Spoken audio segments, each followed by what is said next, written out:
नमस्कार और गंगा एजुकेशन में आपका पुनः स्वागत है। इस प्लेटफॉर्म पर आपको विधिक क्षेत्र से संबंधित महत्वपूर्ण विषयों पर व्याख्यान, विधि से जुड़े हुए प्रतियोगी परीक्षाओं की तैयारी, महत्वपूर्ण कानूनी तथ्य तथा विधिक इतिहास से संबंधित सामग्री सरल और व्यवस्थित रूप में उपलब्ध होगी। क्रिमिनोलॉजी के इस लेक्चर सीरीज में आज हम डिस्कस करेंगे criminal law classification, that is procedural law, municipal law, special laws etcetera. Let's get started. नमस्कार दोस्तों। तो चलिए आज क्रिमिनल लॉ यानी दंडिक कानून की दुनिया में थोड़ा गहरा उतरते हैं और इसको आसान भाषा में समझते हैं। तो सबसे पहला और सबसे बड़ा सवाल, क्राइम होता क्या है? और इससे भी इंपॉर्टेंट, ये कौन डिसाइड करता है कि किस क्राइम के लिए क्या सजा होगी? चलिए इसको आसान भाषा में ब्रेक डाउन करते हैं। ओके, सो इस एक्सप्लेनर में हम इन 5 इंपॉर्टेंट टॉपिक्स पर बात करेंगे। What is criminal law, global versus domestic, तो what versus the how, India के लीगल लेयर्स, और आखिर में ये सारी क्लासिफिकेशन इतनी जरूरी क्यों है। Let's get started. तो चलिए शुरू करते हैं एकदम बेसिक से। आखिर ये क्रिमिनल लॉ है क्या चीज?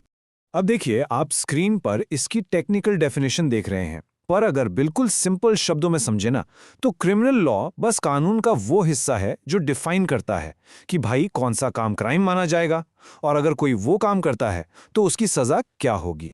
और इसके ना 2 बहुत इंपॉर्टेंट फंक्शंस हैं।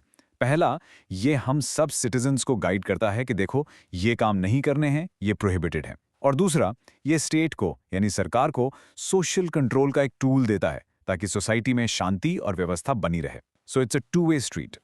ओके, आगे बढ़ते हैं और अपनी पहली क्लासिफिकेशन देखते हैं। ये काफी इंटरेस्टिंग है। कानून देश के अंदर और देश के बाहर यानी ग्लोबल स्टेज पर कैसे काम करता है। तो यहाँ 2 मेन टाइप्स हैं। पहला है इंटरनेशनल क्रिमिनल लॉ। ये उन बड़े क्राइम्स के लिए है जो पूरी इंटरनेशनल कम्युनिटी को अफेक्ट करते हैं। और दूसरा है म्युनिसिपल, या जिसे हम आम भाषा में डोमेस्टिक लॉ कहते हैं। ये एक देश की हद के अंदर उसके अपने सिटीजन्स के लिए होता है। और जब हम इंटरनेशनल क्राइम्स की बात करते हैं ना, तो ये बहुत ही गंभीर किस्म के अपराध होते हैं, जैसे जेनोसाइड, वॉर क्राइम्स या क्राइम्स अगेंस्ट ह्यूमैनिटी। ये पूरी मानवता के खिलाफ जुर्म माने जाते हैं। और जब बात आती है अपने देश की, तो इंडिया के डोमेस्टिक लॉज में सबसे फेमस हैं इंडियन पीनल कोड यानी आईपीसी, जिसे हम सब जानते हैं, और क्रिमिनल प्रोसीजर कोड यानी सीआरपीसी। इनके नाम तो आपने न्यूज़ में ज़रूर सुने होंगे। ओके, अब आते हैं एक ऐसी क्लासिफिकेशन पर जो लीगल सिस्टम को समझने के लिए एब्सोल्युटली क्रूशल है। इसे हम कहते हैं the what versus the how. इसको समझने का सबसे आसान तरीका है, सोच लीजिए, सब्सटैंटिव लॉ जो है वो है आपकी रूल बुक। ये बताती है कि क्या क्राइम है और उसकी सज़ा क्या है, जैसे आईपीसी। दूसरी तरफ है प्रोसीजरल लॉ। ये है उस रूल बुक को यूज़ करने की इंस्ट्रक्शन मैनुअल। ये बताता है कि इन्वेस्टिगेशन कैसे होगी, ट्रायल कैसे चलेगा, जैसे सीआरपीसी। तो एक है व्हाट और दूसरा है हाउ। तो बिल्कुल साफ शब्दों में सब्सटैंटिव लॉ का काम है कंडक्ट को डिफाइन करना कि भाई ये काम करना मना है, और अगर आपने ये रूल तोड़ा तो आपकी लायबिलिटी क्या होगी, सज़ा क्या मिलेगी। लेकिन प्रोसीजरल लॉ का रोल भी उतना ही इंपॉर्टेंट है। इसका काम है एक्यूज्ड के राइट्स को बचाना, ये इंश्योर करना कि पावर का गलत इस्तेमाल ना हो और हर किसी को एक फेयर एंड जस्ट ट्रायल मिले। ये एक सेफ्टी नेट की तरह है। चलिए अब इंडिया के लीगल सिस्टम के अंदर झांकते हैं और देखते हैं कि यहाँ कानून की कितनी अलग अलग लेयर्स हैं। सबसे ऊपर आते हैं जनरल या सेंट्रल लॉज।